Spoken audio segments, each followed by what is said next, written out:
আকাশবাণী কলকাতা জেলার চিঠি মালদা থেকে পাঠিয়েছেন আমাদের সংবাদদাতা সহেলি মুখার্জি। প্রাচীন ইতিহাসে ঘেরা মালদহের গৌরনগরী আজও সুলতানি আমলের ঐতিহ্য বহন করে। ইট ও পাথরের কারুকার্যে গড়ে ওঠা রাজধানী নগরী আজ ইতিহাসের ধ্বংসাবশেষের অংশ। সুলতানি শাসনকালে এই প্রধান শাসনস্থলকে কেন্দ্র করে গড়ে উঠেছিল একাধিক নির্মাণ ও স্থাপত্য।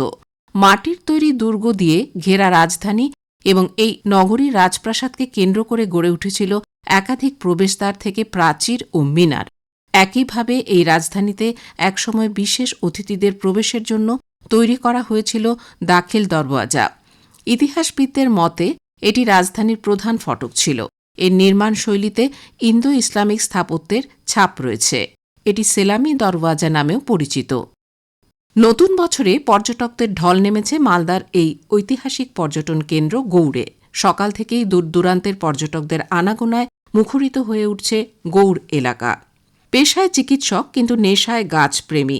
এই প্রেম, ভালোবাসা, ভালো লাগা থেকেই প্রতিবছর শীতের মরশুমে নজর কাড়া ছাদ বাগান তৈরি করেন তিনি। ছাদ বাগান প্রেমী এই মানুষটি হলেন মালদার বিশিষ্ট চিকিৎসক চণ্ডীদাস বসাক।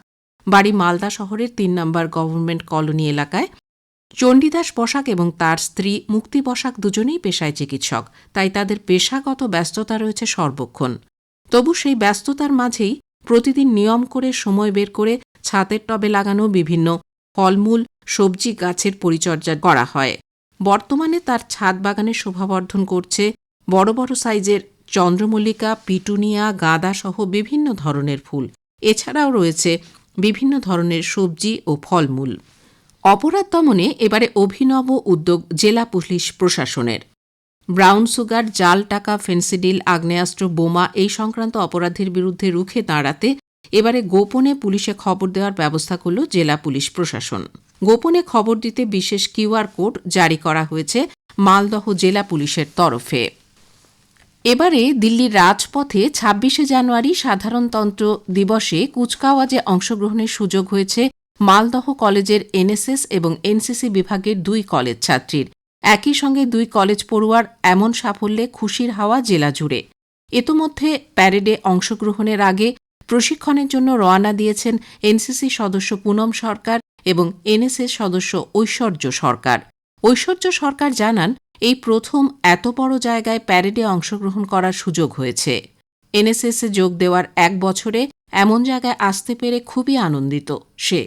মালদহ কলেজের অধ্যক্ষ মানস কুমার বৈদ্য জানান, প্রতি বছরেই জেলা থেকে এনসিসি বিভাগের একজন সদস্য সাধারণতন্ত্র দিবসে দিল্লির প্যারেডে অংশগ্রহণ করার সুযোগ পায়।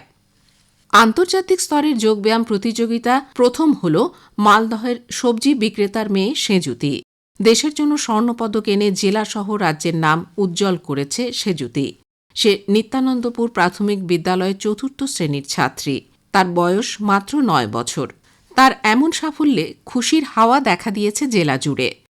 নেপালের কাঠমান্ডুতে অনুষ্ঠিত south Asian regional countries brilliant award and culture সামিটে যোগা স্পোর্টস প্রতিযোগিতায় অংশগ্রহণ করেন সেজুতি।